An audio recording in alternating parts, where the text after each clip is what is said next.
Look at the US. Donald Trump is fighting against the mainstream media, which is nothing new, but he's come out pretty strong just in the last couple of days. The president has announced that he's suing CBS, 60 Minutes and Paramount for billions of dollars for their coverage of the 2024 election campaign, where, of course, we saw clips of Kamala Harris edited to make her appear better than she actually was. So Donald Trump posted, "I am honoured to be suing 60 Minutes, CBS, Fake News and Paramount over their fraudulent, beyond recognition reporting. They did everything possible to illegally elect Kamala, including completely and corruptly changing major answers to live interview questions, but it just didn't work for them." Look, what do you make of Donald Trump? He's obviously uses strong language. That's his style. But I think, to his credit, he probably shouldn't be letting this go.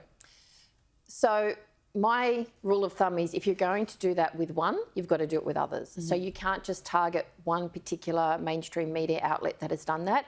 He then now needs to make sure that any other outlet, whether it's an independent outlet, mainstream, anyone else, if they're doing the same, he needs to call it out. So if he finds someone has edited things to make him look good, he needs to call that out too, because that's what a leader does. They call out everyone that does the same thing. No, that's absolutely a fair point. But looking at some of the media coverage that we've seen in recent days, this is pretty shocking. Taylor Lorenz is rightfully being slammed for appearing to praise this accused United Healthcare CEO assassin Luigi Mangione. And we know we saw some pretty wild scenes from many on the far left who believe that Luigi Mangione is some kind of hero, who's of course an accused murderer. But this is what went to air on CNN.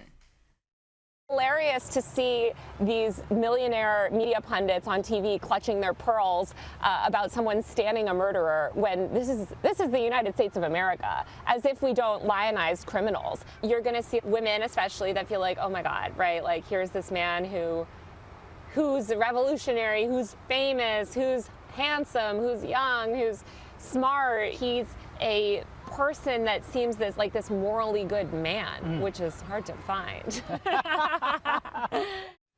I mean, there they are just laughing about this morally good man.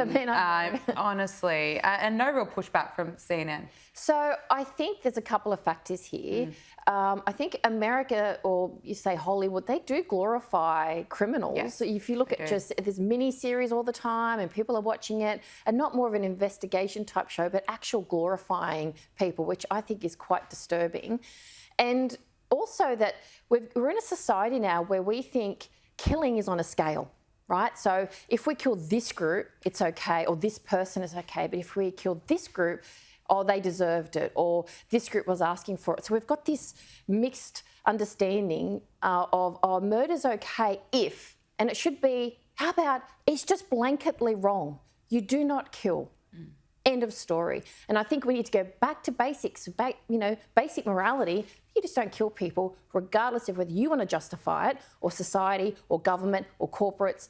Wrong is wrong. Yeah, and there's data to back that up. In the show last week, we spoke about a report that actually found that there's an increasing trend of people who support killing someone like Donald Trump or Elon Musk, because Elon Musk is part of this greater cause. It's just disgusting. And the fact that CNN can just laugh about comments like that. So that's what he should be suing. The glorification, Trump should, the glorification of any form of murder, right? Absolutely. Or any form of killing. Of course. I know, I can't believe I have to speak about it, but I know, right? Common sense. Let's talk about the royals. Meghan Markle has reportedly sent her father-in-law, King Charles, a gift box from her new lifestyle brand As Ever, and this is apparently a gesture to rebuild royal bridges. I mean, what do you make of this strategy? Is that something that King Charles really wants? I'm not sure a box of goods to the king will work. Maybe an Aston Martin or a car or something like that will get his attention. The reality is, I always believe in giving gifts to people and apologising and being genuine. But I think what she needs to do is actually repent of being defiant and pulling away from the royal family, because you can pull away from the royal family, you have every right to, but then trying to leverage off it at the same time. You can't have your cake and eat it too. So pick what you want. Do you want to be part of the royal family, or do you want to be a civilian? Don't try and do both, which is what she's doing. And I think that's always going to backfire. No one knows who to, do we support her? Do we like her? Do we not? She's making it worse for herself. So she should just say, I'm really sorry. I want to come back now, because being an influencer is really hard. Yeah.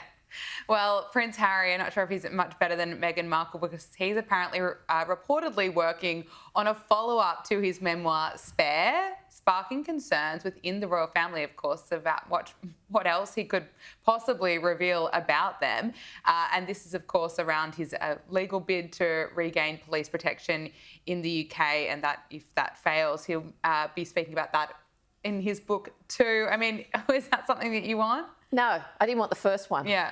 But the thing is, police protection, that comes with what you just left, what you rejected. Again, people want all the spoils but not actually commit to anything, and that's what's happened. But please stop writing books.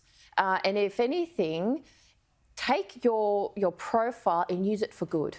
Go out there and help people. You don't have to promote it. You don't have to put it all over the TV, but just their name as is now would still open doors and help organisations get money, help community groups get attention, and that's what this should be used for. Absolutely. Amanda Rose, thank you so much for joining us on Power Hour. Thanks for that.